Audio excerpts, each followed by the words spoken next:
What if your dealership's trade-ins could be digital, profitable, and more efficient?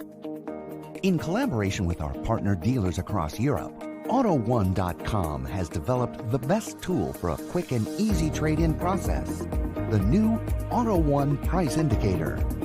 Access the tool via AutoOne.com or the AutoOne.com Ava mobile app and insert the trade-in details, equipment, and condition using only the vehicle identification number. After the evaluation, request a price with a single click. AutoOne.com analyzes the data from millions of actual transactions and real-time bidding behavior in 30 countries to offer an attractive price to both you and your client in less than 10 minutes. Your trade-ins will soon be published on AutoOne.com, where you get offers from more than 60,000 dealers from all over Europe and receive payment right away after the deal is confirmed. Manage your trade-ins on AutoOne.com.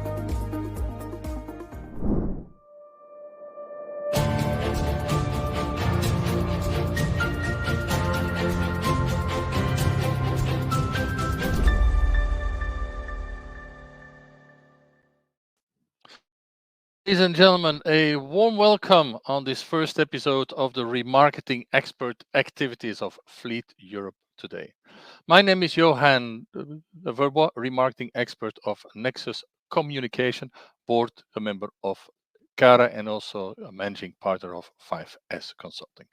I will give you a short introduction on what we'll do today and what you can still look forward to the whole year, because I think we've got a very exciting program again in 2022. Now, what did we do before? We actually started in 2020 by introducing those expert tracks, which were smaller sessions at that point of time. In the meantime, in 2021, this has evolved to full half-day events, which also we offer right now. We had a virtual remarketing forum in 2020. Last year, we had the pleasure to see most of you again in real life, which was, I think, very exciting for everyone. And also, we launched, Fleet Europe launched the remarketing content, where you can see all of the players, all of the suppliers in the industry, which can clearly help you. I think one of the highlights certainly was the forum last year, where finally, after 2 years, we could again meet and see each other in real life. And again, in 2022, we will do the same again. What we have lined up in 2022, we have moved from 3 remarketing expert tracks to 4. Here you can see the different topics. So these are dates certainly that you should block. A remarketing expert track is always in the afternoon, starting from 1 o'clock Central European time. And certainly keep the date of 16th of November, where we'll have again in real life the remarketing forum. So what do we offer basically is Nexus Communication offers a way that you can reflect on what you basically do. Is the content always something completely new? Not always. Are there things which are new? Probably there are, but I think the key thing is to reflect, taking the opportunity on your own a business and what people say in expert panels or the information they give, to see whether you can upgrade anything you would love to do for the future. That's the opportunity. How is this all constructed? Well, like every year, we've got advisors. So we've created this a few years ago. And again, we have changed X amount of members. So we're happy to welcome Alfonso from Hertz, for example, and Ferry from LeasePlan Corporations. And there are still a few people that will join. We need some final confirmations of 3 people in this advisory board. They basically help on creating the content, trying to find the most appropriate speakers, and also they will be the jury of the 2020-2022 Remarketing Award. This together, of course, with sponsors, our partners, and you saw the introduction video, the commercial video of auto1.com, which is our silver partner, and we've got again as founding partner Autorola, and as gold partners, which you will hear later of because they have a specific session, Out of Vista and Stampede. Without those founding partners and other partners, this would not be possible because, of course, it's a free event for all to register. So thanks a lot again. What we'll do today, well, we have a look at electrification. Electrification was also on the forum, but more from what's happening with volumes in Europe, how is the push, what's going to happen, what are the challenges from, for example, transport, logistics, storage, and what we'll go into a bit more today is electrified vehicles value. Before the break, we will focus on future values. So what's going to happen with residual values of electrified vehicles? In the afternoon, we'll focus more on how can we optimize the value? How can we optimize sales, which of course should lead to an optimal sale, should increase value in sales and should support the residual values. You can see there are some open points. This is where our founding partners come in and gold partners. So we'll have Autorola as founding partner after this, explaining some elements, and then afterwards we'll have the breakout sessions. What about speakers? Because I think we've got a great lineup of speakers again. There are some dots which are not filled, but I will explain you in a bit. And we've got those experts, and I must say they are completely new. They haven't ever been on any of our expert sessions. I think only Ian was there in the real life event in 2019, as I remember well. So thanks for having those expert speakers. That will add a lot of value for you. The three which I haven't shown yet are our founding partners or gold partners. So they will be speaking as well. So we come up with this lineup of 10 speakers. So again, what have we changed a bit? Because of course, Fleet Europe is ongoingly trying to upgrade what we do. Well, we've added basically three elements in this. One is we'll always try to add a bit of a small survey, small study, and this will be done by Ian every time. We have learned from your comments, and instead of having two smaller windows where you could talk to other people, basically a network, we have now one which is a longer one. So I think this adds on still more content and allow you even better to network. What we'll also introduce is another way of polls. We must admit that so far polls haven't really worked like we planned it to be. So what we'll do, and we'll start with it right away, is that we'll launch 3 questions at the same time, which we will take back a bit later during the expert panel. Here you can see them on the screen, but they will be launched in the poll section. And you can keep on answering the polls throughout the first part, and we'll take results, as I mentioned, in the expert panel. So go over to the tab. You can already answer now, but also you can answer during the explanation of Indicator Autorola, but I'm sure you also want to be attentive for that. Okay, so 3 poll questions are or will be about to be launched right now. Okay. So without any further ado, we're going to hand over to the thought leadership for Andrew Shields. So Andy is going to come in as well. Hi, Andrew. Hiya. Everything okay? I think we're good. If you can see me, that's a good start. Yeah, I can see you. I can hear you. I know that last time you were on, you had a bit of a challenge with the technology. You even said you even tried to kick your dog, but it hasn't helped at that point of time. I no longer have a happy that you're here, and also very happy that you give an introduction which actually leads into the whole discussion afterwards. If people have questions, please very actively use the chat to ask questions. So go into the stage chat, and there you can launch the questions, and then we can see them. And we'll take the questions for Andrew also afterwards, because he will join the expert panel as well. Andrew, you're okay?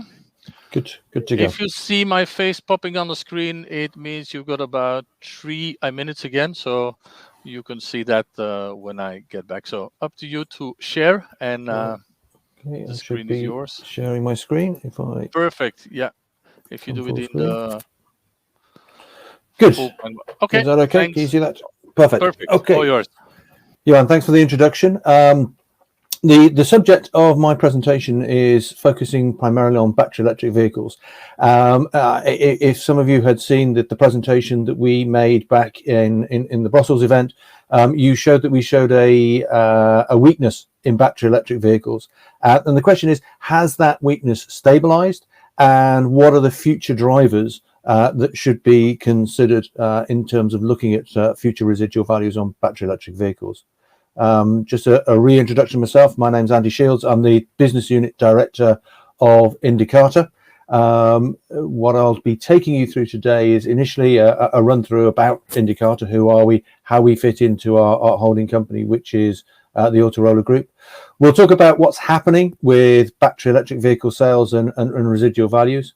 I'm going to drill in again, as I did the last time, into the concept of market day supply, because that is one of the key drivers in terms of understanding supply and demand in this industry and looking at battery electric vehicles at the moment.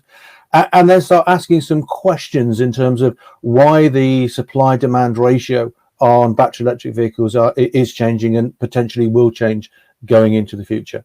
And all presentations need to finish with a summary. So if I give a little bit about Indicator, Indicator is part of the Autoroller Group. Autoroller Group has 3 business divisions. There is the business division I'm responsible for, which is Indicator. Here we are the market intelligence side of the organization. We look at used car valuations, the used car market, consulting, etc. In the center, you can see Autoroller Marketplace, and that gives us the ability to electronically sell through auction cars across 19 countries worldwide. And the third business unit that we have is Autoroller Solutions, and the solution side of the business develops bespoke software for large fleet owners, vendors, and actually buyers to manage and process their vehicles. And together we integrate our services together in the Autoroller sweet spot that you can see in the center. Let me go in a little bit further on the Indicator side to explain what we do and how we get our data together, because I think it's important to understand that. Effectively, what we do is we capture information on the whole of the used car market through looking at vehicle advertisements on the internet. So we pull in data on 9 million vehicles that are being sold or being advertised every single day, and we pull that from a range of OEM websites, franchise dealer websites, and classified websites. That data and information comes into the Indicator database, and then we set a range of AI and data analytics tools to crunch all those numbers and to bring them together, including things like, from our AI perspective, we'll actually have AI that looks at the photography of a vehicle that's being advertised, so that we can clearly define not only what model it is, but actually what model year that vehicle is as well as taking the text description from the advert.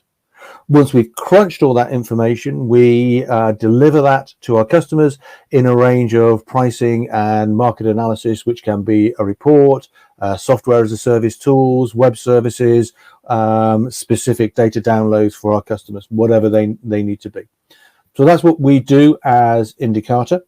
But enough of us. This is not a sales pitch. The aim of this is really to have a look at what's happening to battery electric vehicle sales and residual values, and particularly residual values is the focus of today's conversation. So many of you who were part of the session that we had in Brussels will remember these graphs. I've now updated them, but what they show is the track of vehicle pricing across Europe. Here we're focusing on the main big five markets, and we're looking at all fuel types starting from the 1st of January 2021, and we've indexed them all at the point of 100. What we can see for what happened over the year is effectively, as we've all experienced as players in the remarketing arena, a growth in terms of pricing. What's been causing that? Well, it's been a lack of supply. Things have become much tighter than compared to where they were before. Now, the index that we have here is a constant basket of vehicles all the way through. So rather than remaining stable, these vehicles will be going through their life cycle. So naturally, we'd expect an element of decay in those vehicles over the life cycle. Anything above the red dotted line is growth in terms of pricing. Anything that goes below the red dotted line is a reduction compared to the norms we would normally expect to see within the market. So as we look here at all fuel types, as I said, there is general growth. Fantastic. But once we start drilling down into the individual engine types, then we see much different trends. So if I look at the petrol piece, very strong market, slightly above the average, moving forward in a very positive way. Interestingly, once we get into diesel, which is supposed to be a non-positive, non-environmentally sound thing, we also see that there's an incredibly strong increase of pricing within the diesel market. Moving into hybrids, and within this categorization, we're including plug-in and normal hybrids. Again, we can see this constant growth happening over the period.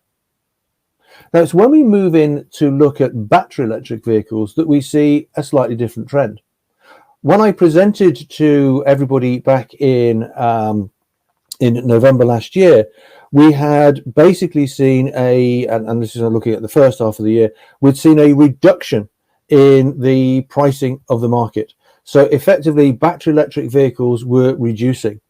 And that was interesting because at the end of the day, that was at a time where sales growth was phenomenal. Sales growth had been 150, 200% growth year on year in battery electric used vehicle sales. So that normally would trigger a view of very strong demand. But at the end of the day, whilst there was great sales growth, there wasn't great growth in price. Something was going wrong. Now, what's interesting is as we progressed through 2021, what we've now seen is that reduction has now reversed itself, and the market in battery electric vehicles pricing wise is now in growth. And I obviously I'm showing the big five markets, but this is something that is now becoming prevalent across all European markets in total. So the question is, what's causing that? And that's where we need to look at supply and demand. And in Indicator, we have a measurement called market day supply, which is where we focus on that. So what is market day supply? Market day supply is a measure of the marketability or the attractiveness of a vehicle. The philosophy is volume growth alone does not measure demand. The key to understanding what's happening in a market is the supply-demand ratio. So when we calculate market day supply, what we do is we look at a particular type of car or an entire market, or let's say a transmission line or an individual make, model, trim derivative. And we look at, firstly, how many vehicles are in the market. And let's say we're looking at a particular market, there's 8 of these vehicles currently for sale in the market. What we'll then do is we'll look at how many of those vehicles have sold over the previous 45 days.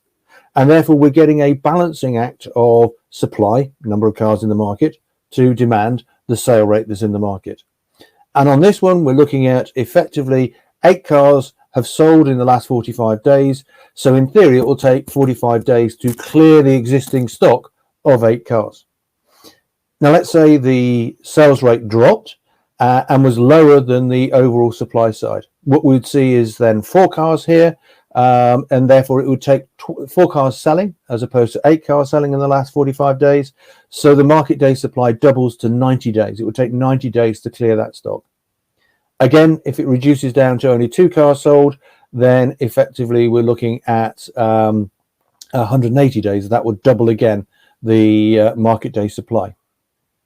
Now, when we operate with dealers, we give them a simple traffic light system to work out what is attractive and what is not, what's hot, what's not.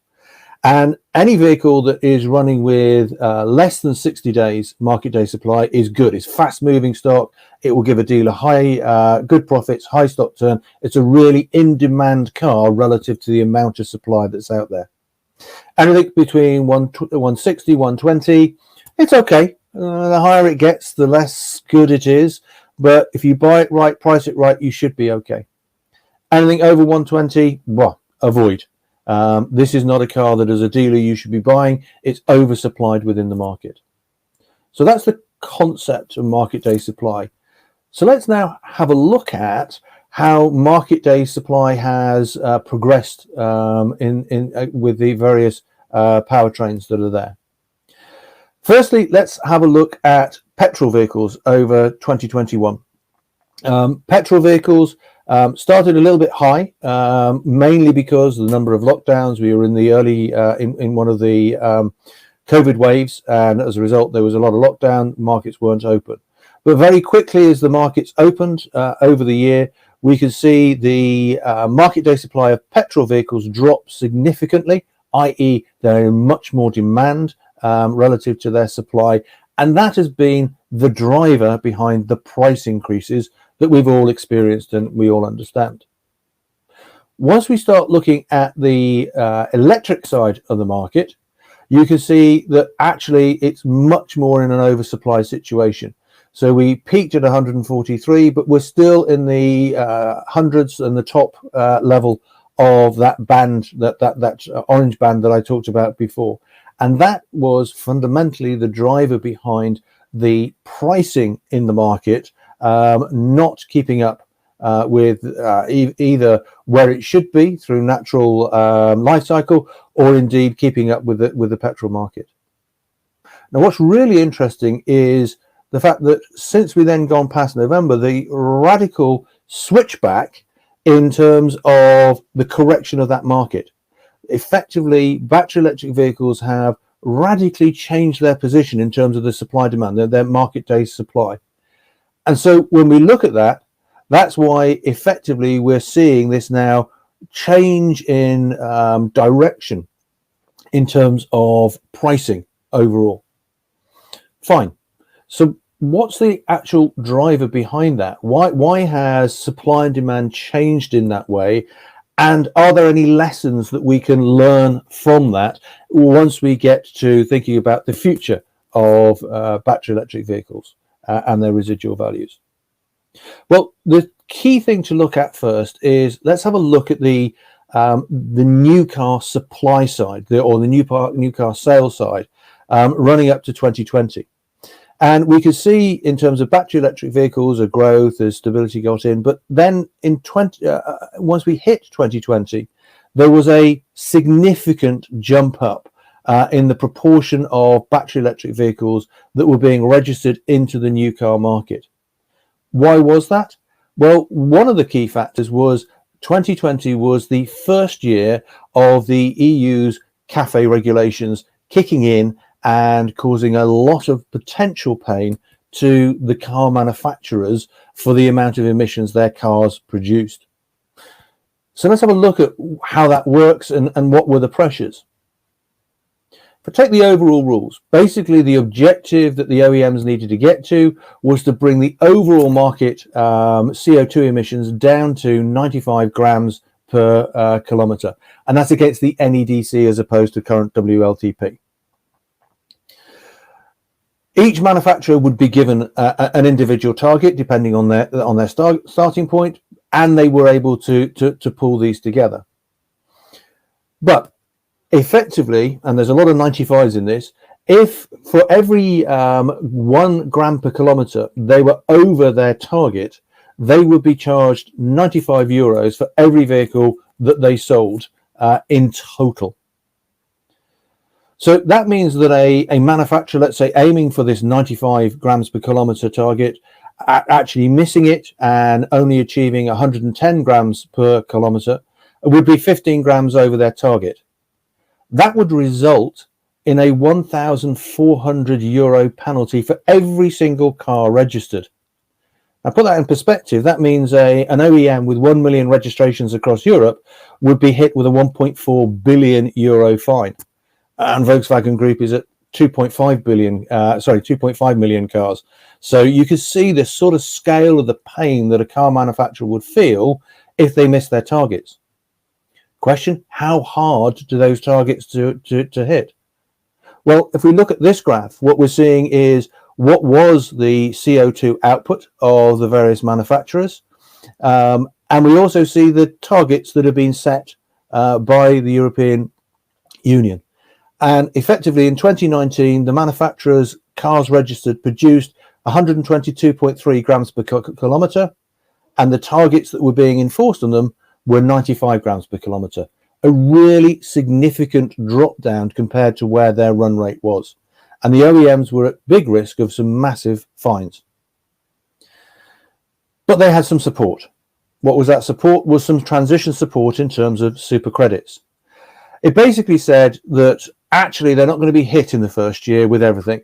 For every car that they registered in 2020 that was below 50 grams per kilometre, it would count double. So if you register an extra battery electric vehicle, not only does that 0 grams per kilometre count once, it actually counts twice. So the big incentive there.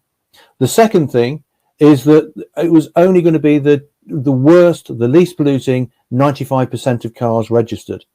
Or in other words, for every 0 kilometre battery electric vehicle that you register, you push a high polluting, and I'll use a V8 M5 at 350 grams per kilometre, out of the calculation. So again, a big incentive to push battery electric vehicles. In a way, you could actually look at it and say, well, what's each battery electric vehicle registered worth to a manufacturer? Well, between 20 and 30,000 euros in reduced fines per vehicle registered. In some cases, more than that for various reasons. So the OEMs have had a massive incentive to force the market with battery electric vehicle and zero and low emission vehicles in total. And that's effectively what they did. So we saw this overforcing, this big jump up in 2020, and a lot of those vehicles on relatively short cycle because they weren't being absorbed by normal customers who hold their vehicles for 3 years and leasing companies who hold their vehicles for 3 years. So we saw this group of vehicles spin out in early 2021 and creating this oversupply in the market. So what's happening now? Well, CAFE issues are having much less effect. The super credits are reducing. The double counting has dropped down in terms of, it was double counting 2020. It's now only counted back. So zero and low emission vehicles is only 1.3 times in 2022. The 95% rule has gone, so there's no benefit on that front. But actually, the OEMs also had a super credits usage cap. And most of them ploughed into the market so much in 2020 that they've used all their allowances before the end of 2021. So the super credits have less impact. There's less benefit for forcing the market. And indeed, actually, CAFE compliance is less of an issue for the car manufacturers. We haven't seen the final numbers, but overall, the majority are, and this is at halfway through 2021, the majority of the groupings of manufacturers had got past where they needed to be in terms of their targets. And actually, the others were pretty close. And by the end of 2020, have made it over the line. So indeed, overall, most OEMs hit their targets, will hit their targets in 2021 and going forward. And actually, if we look at the commitments that car manufacturers now have in terms of growing the volumes of battery electric vehicles, we're seeing that they will keep them under the CAFE regulations going forward all the way through to 2030. So what we're seeing is a driver that's saying battery electric vehicles supply is coming into balance and price is recovering. However, there's probably a new dynamic to then start thinking about in the battery electric vehicle, and that's the chip shortage. So if we look at the chip shortage, it's now interesting. The manufacturers no longer under pressure to force the market with battery electric vehicles. Actually, conversely, because of the chip shortage, they've got a different pressure. Battery electric vehicles use twice the amount of chips than internal combustion engines use. So actually, with a chip shortage, it's harder to produce a battery electric vehicle than it is to produce an internal combustion engine vehicle, because you have more chips that are required in a real shortage arena. So if there is a sustained shortage of chips and the reduced CAFE pressures on the car manufacturers, potentially that gets them to focus back onto internal combustion engines. The question is, how long is this chip issue going to last? So we looked at various different sources of information on it, and probably the best one that we've come across is a report, an analysis done by the Boston Consulting Group. They really looked at the automotive industry. They looked at the demands in the automotive industry and also the supply, what factories were being brought on line to produce more chips, etc., and produced a very, very good detailed report on the future of the automotive industry in relation to semiconductors. If I give you an extract of that, basically their prediction is an ongoing chip shortage. So we can see over 2018, 2019, early 2020, supply demand in the chip area being very much balanced out, which is good, stability overall. But you can see within their forecasts, firstly, the 2021 situation really going into short supply, but beginning to forecast that out even further. Indeed, if we look at this chart where we start moving into the global shortfall, what they're basically identifying is in 2021 there was a 10 million shortfall in vehicle production, but they're still predicting shortfalls in 2022 and shortfall in 2023. Indeed, it's only when you get to 2024 that you actually see that balance comes back into the market. And that therefore gives a lot of interesting understanding in terms of the fact that this chip shortage is probably going to continue for far longer than I think any of us had previously considered. And we're seeing signals and statements from car manufacturers specifically confirming that now. So from that perspective, looking at both internal combustion engines and battery electric vehicles, there is a very definite driver that says, well, the market strength that we're seeing is likely to continue on the back of that. And that indeed, from a battery electric vehicle point of view, the recovery may be sustained for longer. A, because of the amount of chips, and B, because it's now back into correction of supply. However, later on today, we have the expert panel, and I'm sure between myself and the other members of the panel, we'll answer the questions in more detail as to, are these the only drivers, or are there more elements that are going to affect battery electric vehicle residual values going forward? So in summary, basically, indicator, data analytics, the way we pull the data together, the way we analyze the market means that we can get to the nub of the issues that are out there. In the first half of 2021, all values rose apart from battery electric vehicles. They made a recovery towards the back end of the year. Supply demand was the driver, and now supply demand in battery electric vehicles is now balanced out and in an equal footing with internal combustion engine vehicles.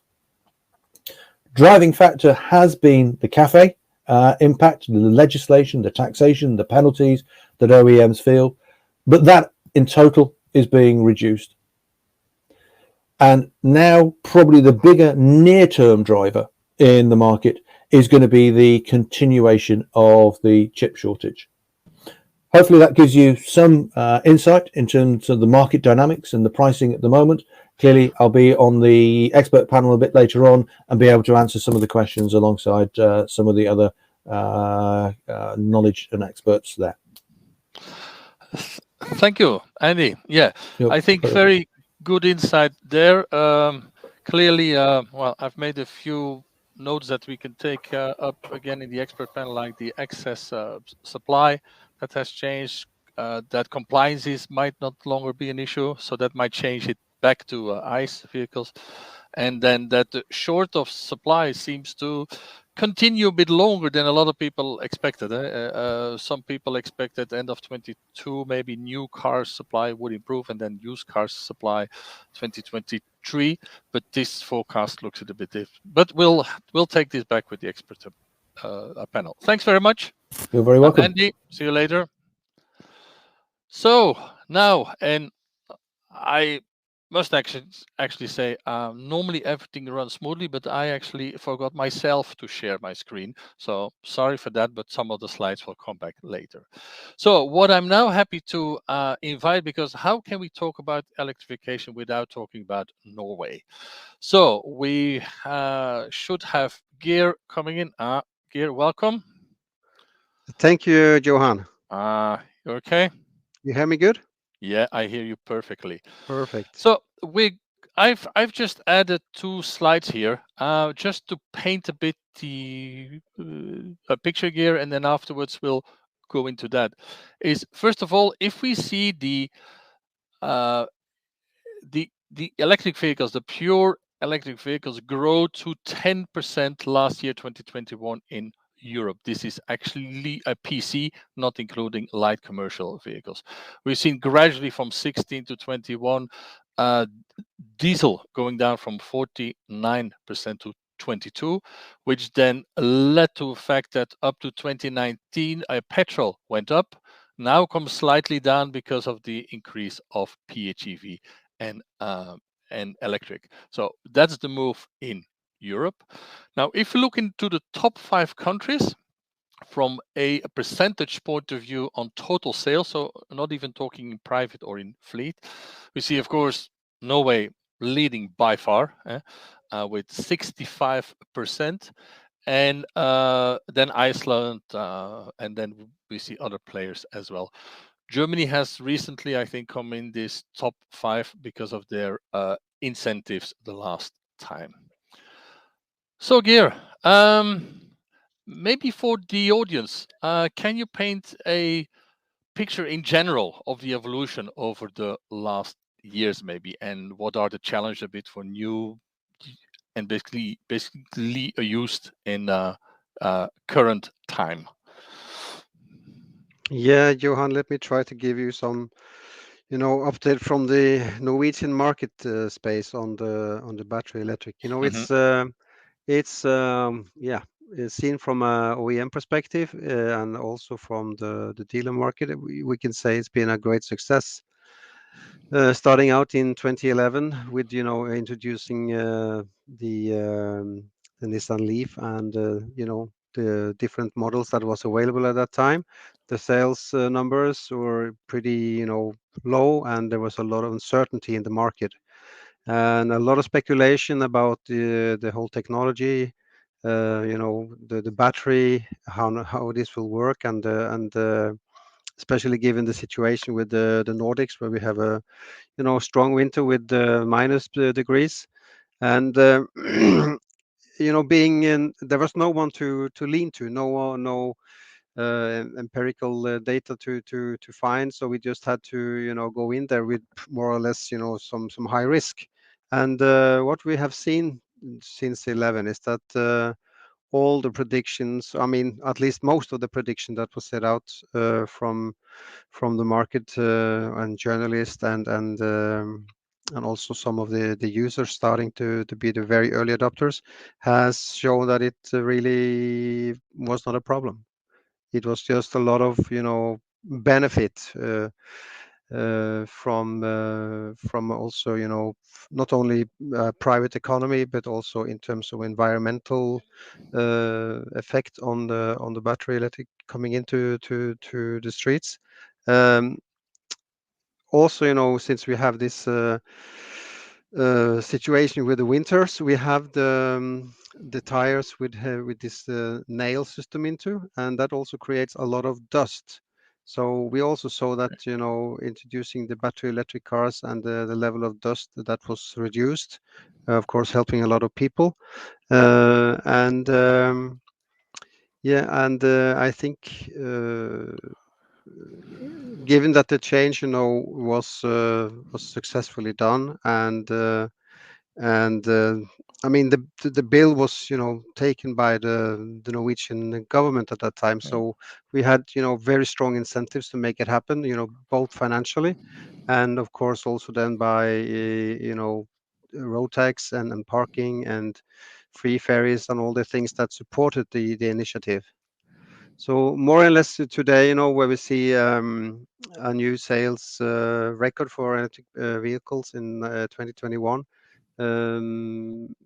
by 82% of private consumers buying battery electric cars. It's tremendous, and it also continues into January, and it's given the situation that we had great experience, and also that the number of products and the differentiations of the products is become much wider. So it's, I mean, more or less whatever kind of usage you see in a car, you will find that option covered by a battery electric car today.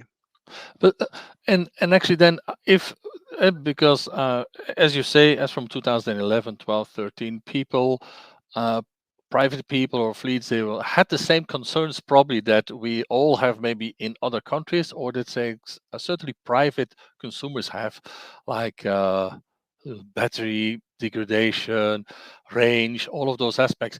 Has then EV in the mind of people become a mainstream, or has this is do they still need to be convinced? Do they need to have a lot of warranty guarantee and things, or is there now more an atmosphere of no, it is okay?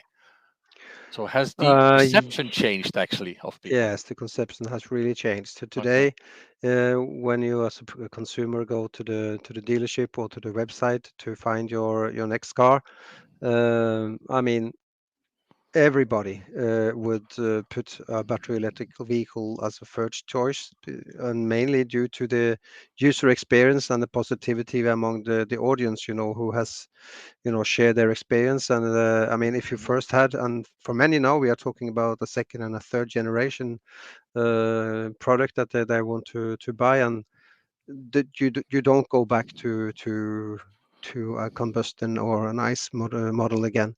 So I would say that yeah, I mean Norway is in topology a pretty wide country. I mean, if you turn the Norwegian map upside down, you will end somewhere in Italy. So we could assume that the the number of people choosing a diesel car, for instance, should be higher. But I think what we have seen is that I mean, the big obstacle is the charging situation, and as long as there is private interest in building the private, sorry, the charging network, we, at least I think that this will only continue, and that we in a few couple of years will have more than 90% coverage of battery electric cars. Yeah. Is there any change in the approach uh, uh, uh, from the authorities or government? I think there are elections, or there have been elections, or there will be elections. Yeah, we Is had that having an election impact? last Okay. year, so we had a change in Yeah. office. Yeah. And is there a change in a policy, or will it continue, or? I will for, you know, the most it will continue, but we have some signals now that for the more expensive cars, about 600,000 Norwegian, Mhm. about 60,000 euro, we will see a VAT coming into to use, and also the more soft benefits that we had will be reduced, so that we'll have to pay a smaller amount of toll tax when you drive. And yeah, so Mhm. they will be the whole situation from the Norwegian authorities back to 2010 and 11 was to kickstart this technology. So and we had for years had a very expensive, and that was due to taxes. I mean, we had 100% tax on imported cars, which is Mhm. car. So we had the opportunity to do something about that, because I think also that was a problem in the relationship to the European Union. Mhm. So we had and of course the strong finance to the Norwegian government was, they were in a unique position to do something, and they really succeeded in kickstarting the technology. And I think going into 2022 and beyond, I think we will see that the technology will manage by itself. They are Okay. competitive. I will add on the screen a slide that you've provided the data on. It's probably a lot, but it's the different top sellers by fuel type with the residual value performance. And I think in there we can see that BEVs are just above 50, and you've got other like petrol hybrids being at 64, and even diesel being at 71. Can you maybe explain a bit on this graphs, what it really shows? Yes, I will be trying to do so. So the battery electric, given that this was from the last 3 years, and the fact then is that they were the mainstream product. So the low residual value comes mainly out of two factors, and one thing was, I mean, all the way the new car price has been reduced after, introduced to the market, staying in the market for 6 months, 12 months. We saw that the new car price was reduced significantly for some models, and also taking into account the high volume and the very limited amount of models in market, that gives a high pressure on residual values due to the volume itself. So that's, given the fact that the average, selling rate for diesel or petrol the last years has been about 10% each. So if you were looking for a new or newer diesel car, not so much to choose from. So that's why the residual value is pretty high on those models. Now, just a comment for the audience. If you got any question that you like to raise to our speaker, just add it in the chat. We'll have another 5 minutes with gear, so please do so, and then we can see if we can ask the question. I had one question related to this, because of course there's always this confusion between percentage and value. Often electric vehicles have a lower percentage residual value linked to their higher list price, but that sometimes is a bit confusing from a value point of view. They might still be higher. Um, is the is the depreciation or the total cost of ownership finally, is it favorable for electric vehicles, and does it link a lot to incentives? If, for example, you would take tomorrow half of the incentives out in tax VAT, would it still stack up?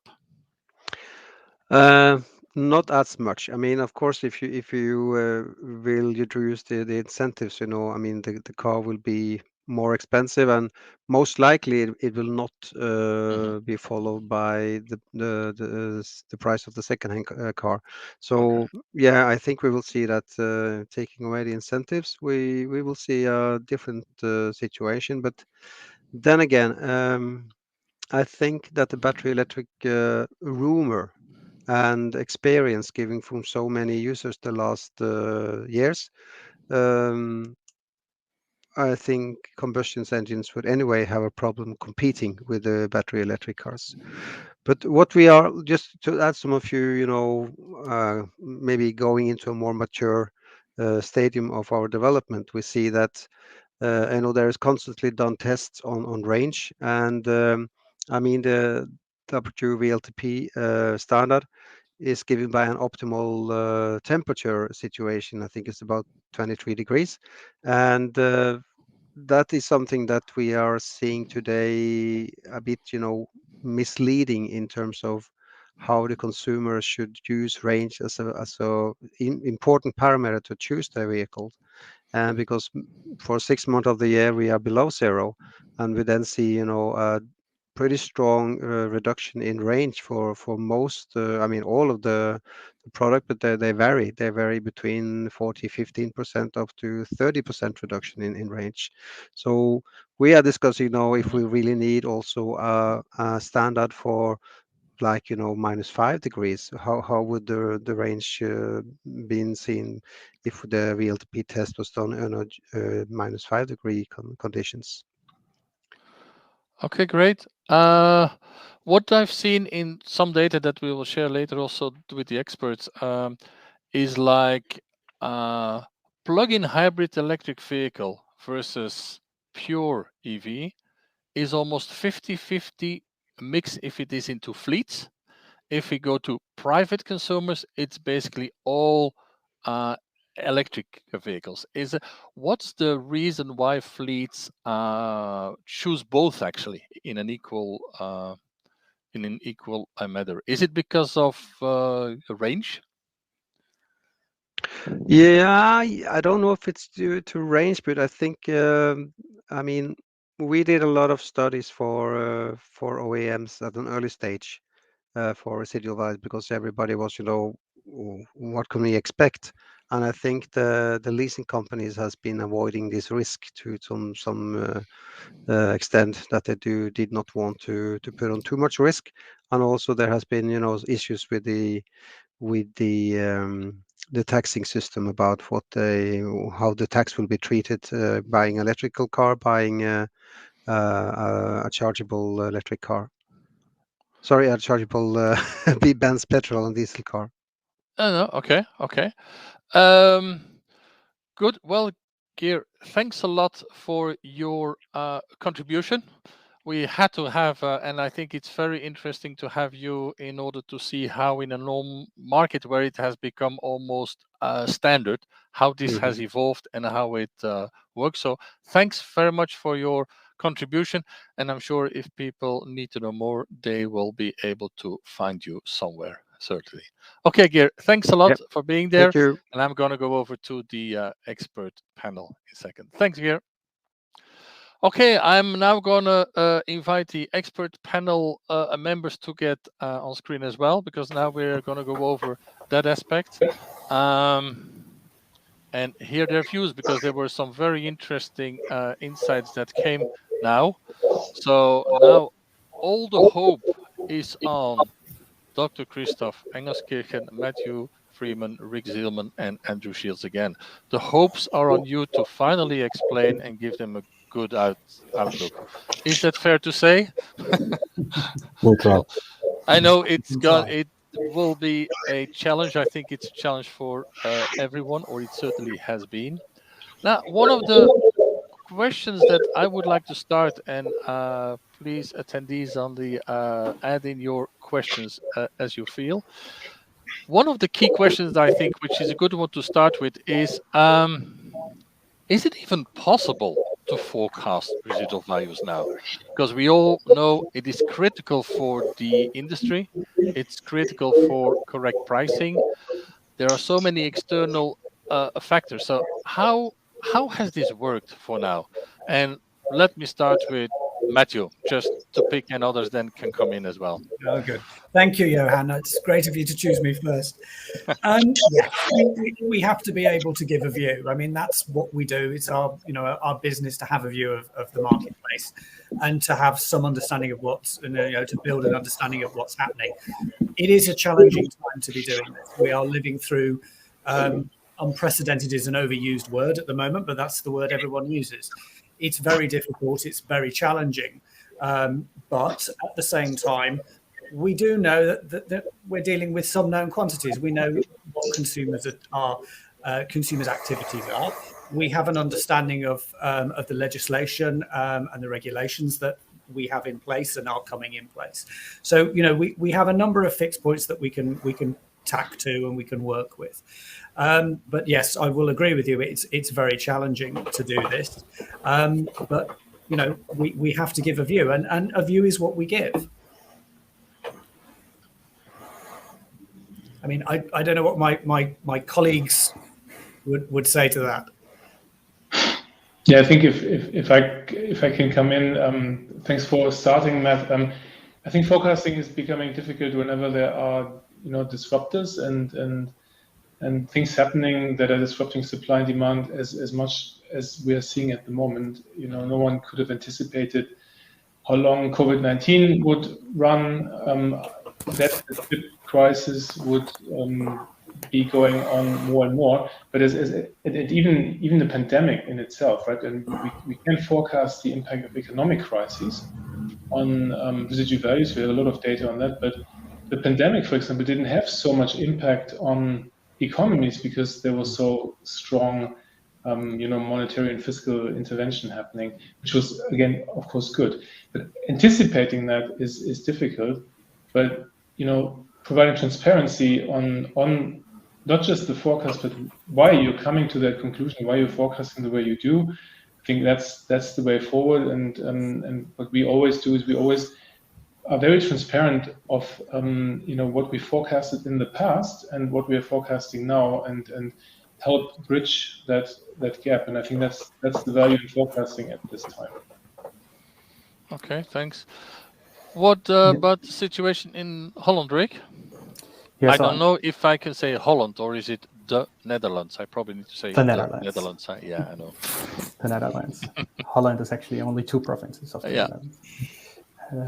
So I think, on the short-term basis, European scarcity will keep prices high. And on the longer term, we will see a much stronger influence on technological developments in batteries, hydrogen, and also governmental and environmental penalties will play a big role for the ICE cars. Has there been any, of course, we know that we probably all know that at leasing companies, they use models, regression models with a lot of data going in. Of course, when we started with electric vehicles, it was a very hard one to use the same method. In the poll so far, I see that forecasting the residual value of a BV is 71.4% says hard. So is there another method that someone has created that you can share? Open question. I think if I kind of also part answer the previous question and come in on this one. So somebody once told me that there are 2 sorts of forecasts, lucky and wrong, which probably doesn't say much for the forecasting industry, but at the end of the day, it's an interesting way of looking at it. I think the challenge that we have is, and actually the next question for me is forecasting battery electric vehicle residual values getting easier? And I think the answer to that is yes, it is. Why? Because we're now beginning to see more stable data coming into the marketplace on what is actually happening. If we go back to 2 years' time, 3 years' time, when people were asking the same question in terms of what would be the future of battery electric vehicles, there were so many imponderables in the market that it was virtually impossible. We were kind of making it up as an industry as we went along to try and understand what would be the key drivers within the market in terms of taxation, in terms of adoption, in terms of supply and demand, legislation. All those elements were really, really, really difficult to understand. As we stand at the moment, we get much greater clarity. One, we've got a data set which allows us to understand what's there. 2 is we're getting to a point where we're understanding some of the key drivers that are there. So if we take the legislative situation, we understand now for a lot of markets what the taxation regimes are, and a lot of governments are being very clear in terms of current support to battery electric vehicle tax and subsidies that they put in. They're going to last for a particular period of time, and governments are saying it's the next 5 years, etc. So again, as an industry, we've got a clearer set of drivers and a clearer set of scope and scale of when those drivers are going to operate and for how long for. So from that perspective, it's getting easier.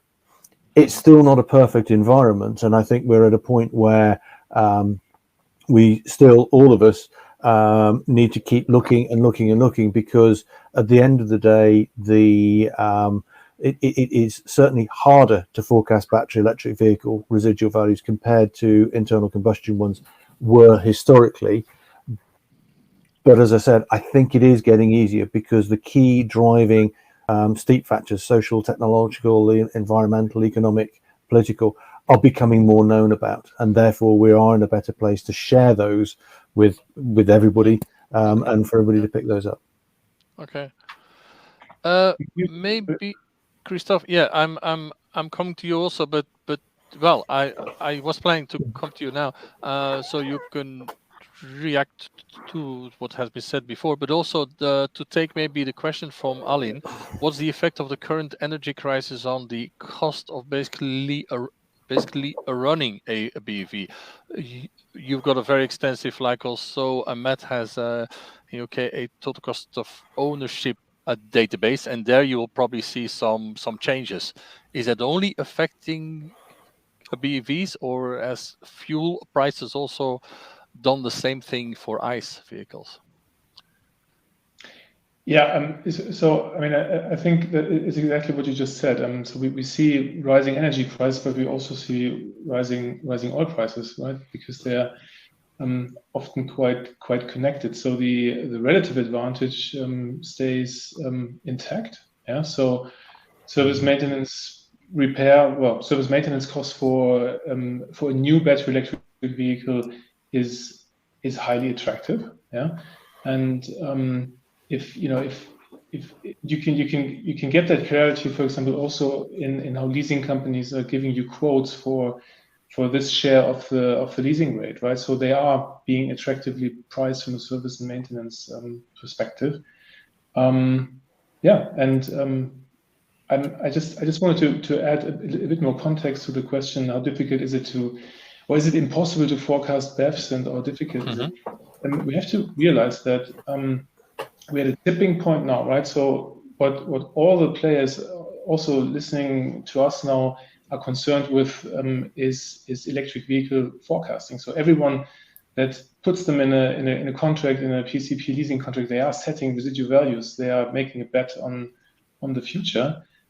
So we are all calculating forecast values for BEVs. And what we have seen is what we've heard before to some extent, that there is more robust data informing our models. For example, life cycle depreciation. We have a lot of robust data on the BEV, and it's non-negotiable, right? We know that it's depreciating faster over its life cycle. We know the reasons for them, and we can forecast how range is developing and what impact range has in terms of RV setting.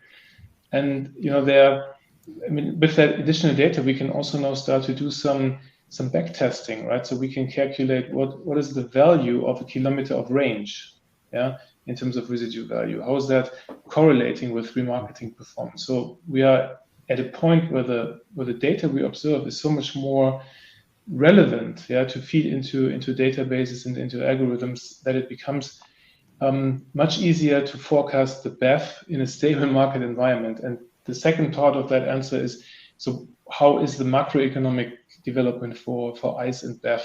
How is that happening? And that's an overlay, right? And if you put all of this together, kind of like in a waterfall chart, if you want to understand a forecast, you always have to know what are the building blocks of that forecast. And then you can start saying, okay, this I believe, this is too conservative, this is too aggressive. Overall, I'm fine. Overall, I want this. I think this is on the more conservative side.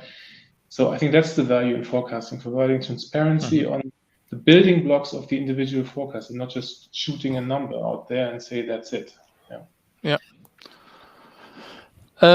One of the other polls that we've had is we believe the plug-in hybrid electric vehicles will create a challenge in used car values. We see that if we say yes, certainly, it's 31%. Yes, probably is 46%. So together, this is 77%. So clearly, not everyone is very comfortable with it. Now, I think in the Netherlands, now I do it right, in the Netherlands, there has been a bit of a big history on PHEVs in 2013, I think, because that were the only ones who had a certain benefit. How do you see PHEV versus BEV, Rick? Yeah, correct. So in 2013, there were subsidies on the company car tax levels. for PHEV, and we sold thousands of Mitsubishi Outlanders, V60s, plugins, Amperas, and later on in 2015 also Volkswagen Golf and Passat GTEs. Those caused big market disturbances, also in the remarketing afterwards. Well, PHEV is a complex technology, and we think it's transitional. For example, Mercedes supports this by a recent announcement that they will stop the further development of PHEV powertrains, and we expect that other manufacturers will follow soon. Also, regulations are difficult around PHEV, as CO2 emissions are, according WLTP, always very low, but in real life they're heavily dependent on the driver's behavior, if they charge or not. And compared to BEV, we are more positive for the BEV category.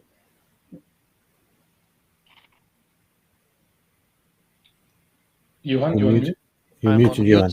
Yeah. In UK, how is the situation there with PHEV? And also maybe an additional question for UK, because you got the steering wheel on the wrong side, they say always. That creates some additional challenges. You create your own market. You can't export everything to Malta, Cyprus. So what's going to happen there, you think, in the future? That takes us, and that takes us back to the kind of the core thing about forecast valuations, which is selling the right number of new cars to turn into used cars.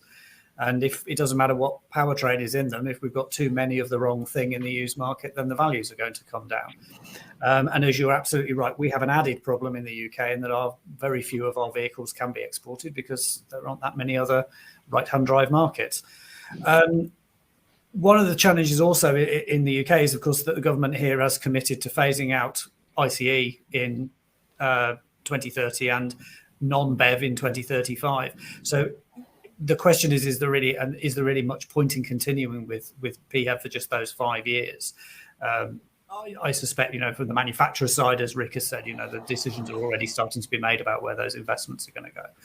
What I suspect we will have is a pool of customers who are reluctant to switch over, and they will create that marketplace for electrified vehicles. There will probably be, for shorter term, a reasonable window of opportunity that says the electrified technologies will not be subject to higher fuel costs or taxation costs and so forth.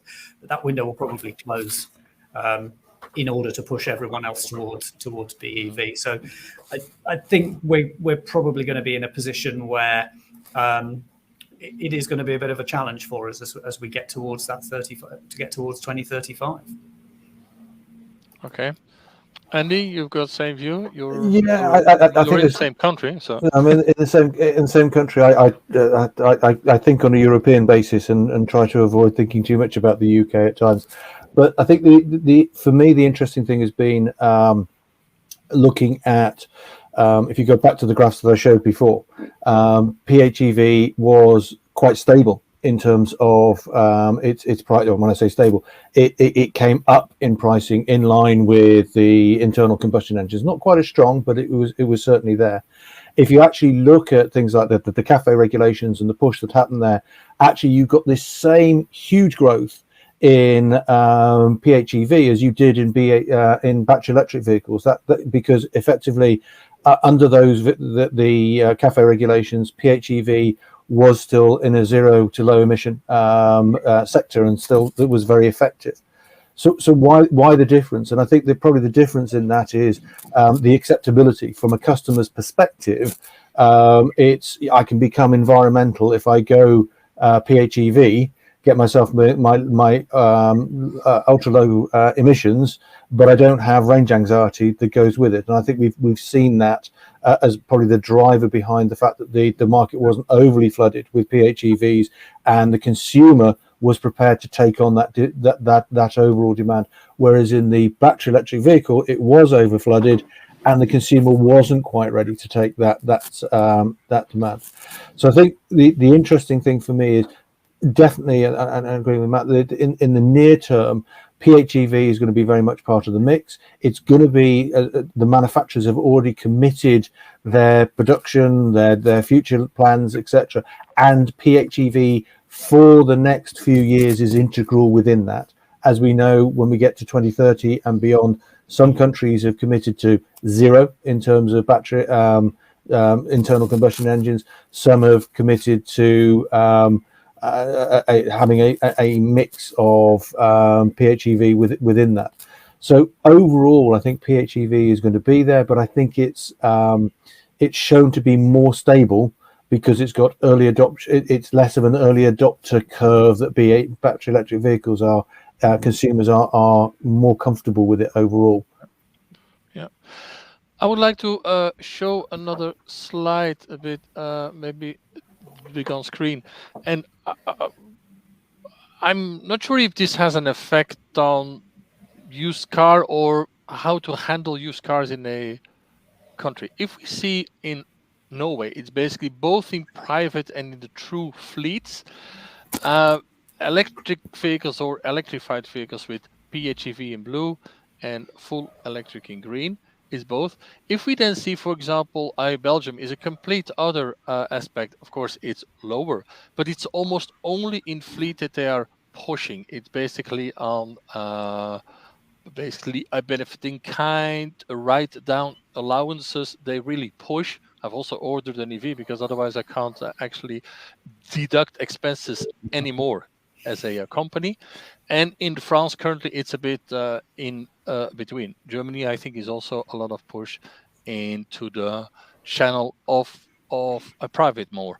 So how does this have an effect on what happens afterwards in residual value? What happens in used car value? Anyone, any comment on this?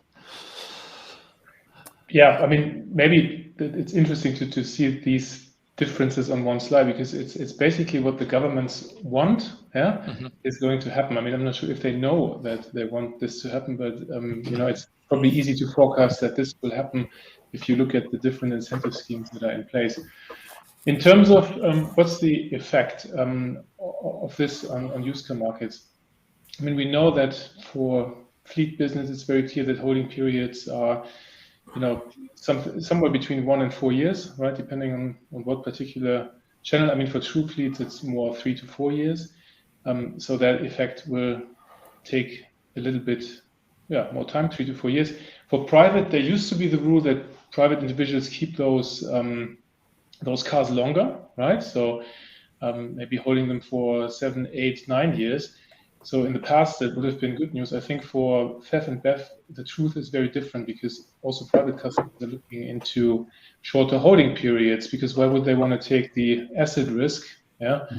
If someone else is doing it for them and there are plenty of offers. So I think in reality, what we see here isn't going to have such a big impact for remarketing. Overall, the number of to be remarketed young cars is going to rise quite steeply over the next years. The supply shortage on new car markets is helping a little bit to ease that, but it's going to go up through the roof. And I think that's a first remarketing challenge in the next 5 to 10 years. More young used cars coming to market, irrespective of private or true fleet. Okay. So what I can say about the Netherlands, this market is driven by a magical word called bijtelling, company car tax levels. Yeah. So what we've seen with the PHEVs, with 0 or 4% company car tax, we saw sales exploding. Currently, in the past 2-3 years, company car tax for BEV is around between 4 to 12%. This year, 16%, which heavily stimulates sales. But another side effect here, going to the private channel, is that last year, for the first time, we have a private, or I should say, consumer buyer incentive, 3,350 euros for a new car, and also for a used EV, I should say, is 2,000 euros, which stimulates a private purchase of BEV, and this heavily stimulates the sales volumes, new and used. So we already saw that, I think, at the forum. Sol from Transport and Environment showed is that they're starting to come used car incentives. I think they're in Netherlands, France, in Germany, I think, and I can't keep up with everything there. Is anything gonna come like this in UK or in other countries? We're about to lose our new car incentives, I suspect. I mean, the UK government has been reducing the level pretty much every year now. It's down to £1,500, and there is a price limit as well, which is relatively low given the pricing of battery electric vehicles. So I'm not really sure we're going to see much support for used purchases. It would be nice to have some of the benefits that we've seen in Norway, because they clearly work in encouraging consumers to move across. The problem, of course, is cost. And offering, we don't really have toll motorways in the UK, but offering things like that and so forth is great if it's manageable in terms of cost. And I don't think that is here. I hate to say it, I think we're probably more likely to see stick than carrot. A lot of the cities in the UK are starting to bring in clean air zones, low emission zones, and in some cases they're talking about zero emission zones in a number of cities.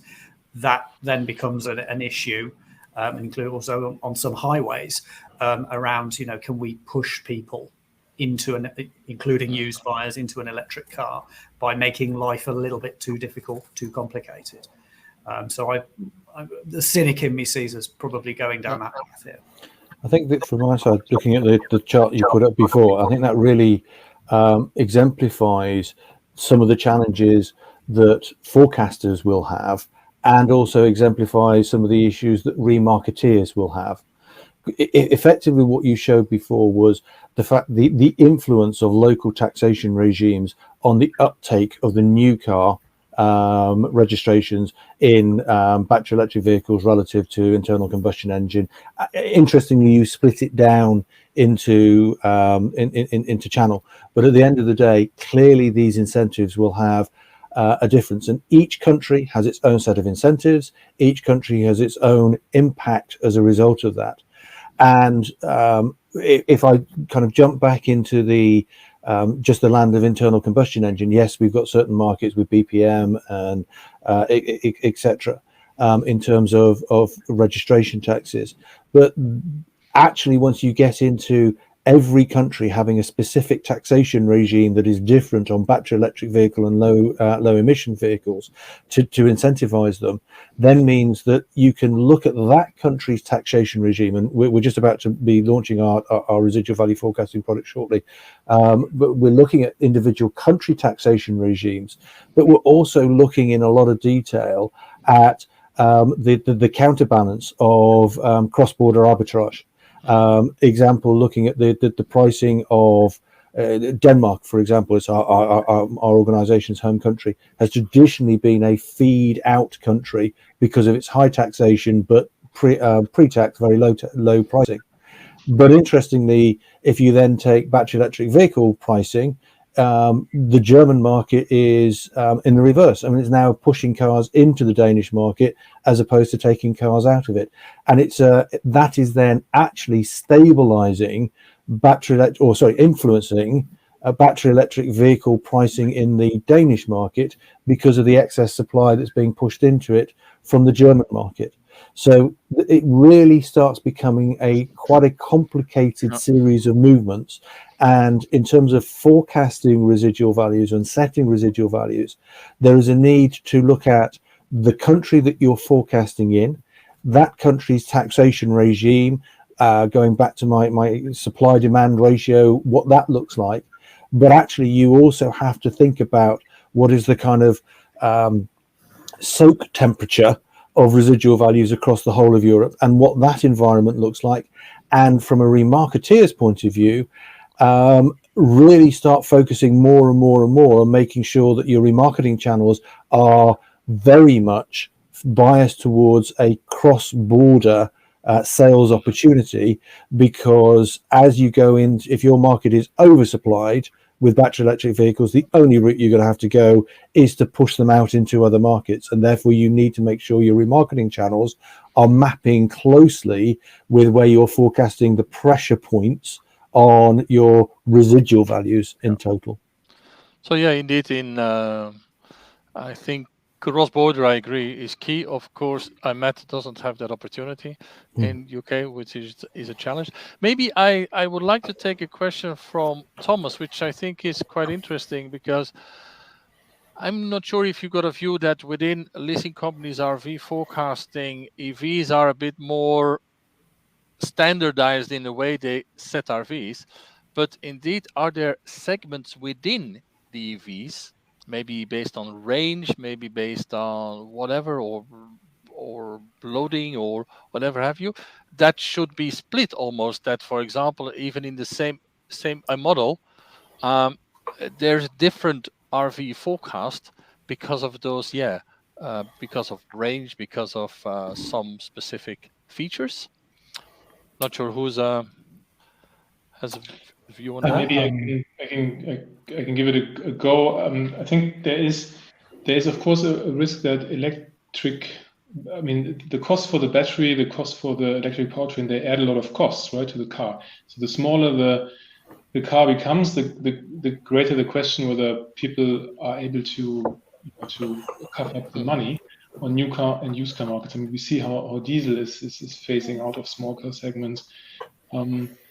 And we see also when the first EVs were launched that, launching them in small cars would have made so much sense, but it just didn't work out because they were becoming too expensive. Residual value risks were too great for that level of suitability for daily use. So they started to build toys for the rich people, right? And they seem to be working out well. So I think in answering that question, we're moving gradually from the bigger car segments to the smaller car segments.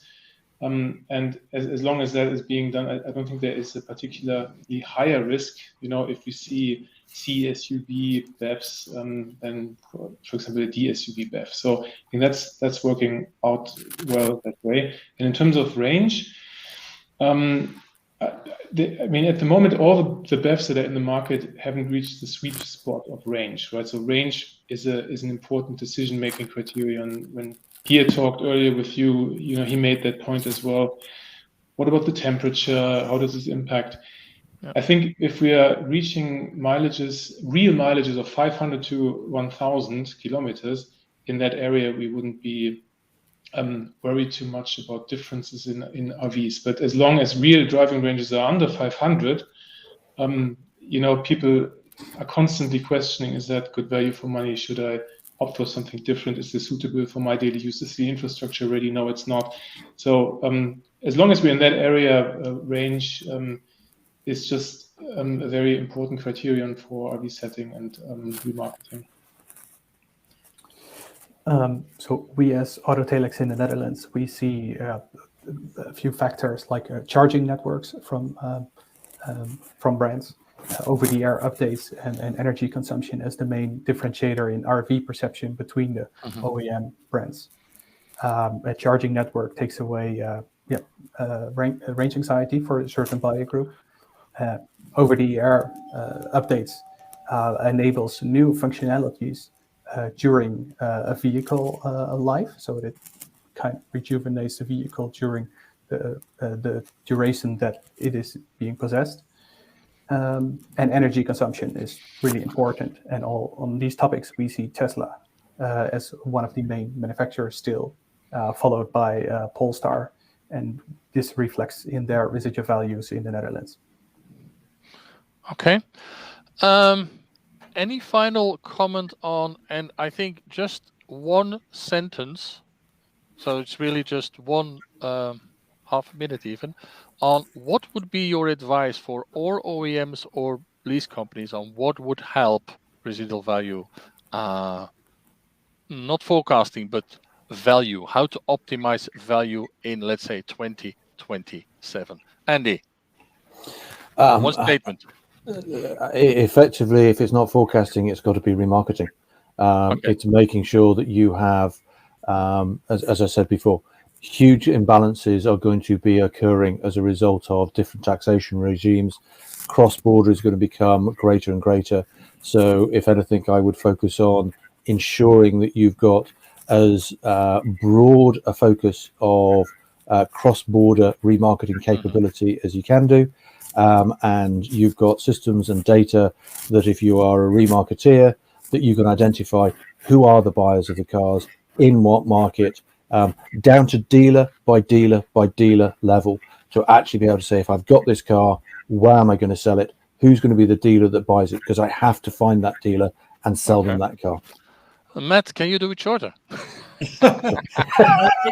It's information. It's knowing what's coming, when, and what you're going to do with it. Okay, good. Rick? TCOs are extremely low already for EV, and we don't see that back in leasing rates. And EV is extremely suitable for private lease, rental, and sharing solutions. So we should focus on that. We're trying to give the market some confidence here. Christoph? Yeah, I'll address that question in my breakout session in 2 minutes. But one answer would be hold off launching low range variants. Yeah. Or multi-range variants for a model. If I were an OEM, I wouldn't do that. Okay, then the only thing that I need to do is very much thank the expert panel. Thanks for your contribution. We could have been going on for another half an hour or an hour, certainly, but we're going to get some other sessions in. Just, I want to show you the content of the 2 breakout sessions that we will do now. So thanks, Andy, Rick, Matt, and Christoph. The 2 breakout sessions that will start in a few seconds is from our gold partners, Autovista 24, part of Autovista Group, and Stampede. You can see more details in the Hopin platform, but here you've got an overview. You just go on the left of your screen, and there you will see just on the stage, I think, sessions. You go in sessions, and then you choose one of both. And then we see each other back at 3:30 after break, because after that breakout session, you have a break until 3:30 Central European time. If you come earlier on stage, there will be a screen, a PowerPoint, which explains the timing to start again. So enjoy the breakout sessions. See you back at 3:30 on main stage. Thank you.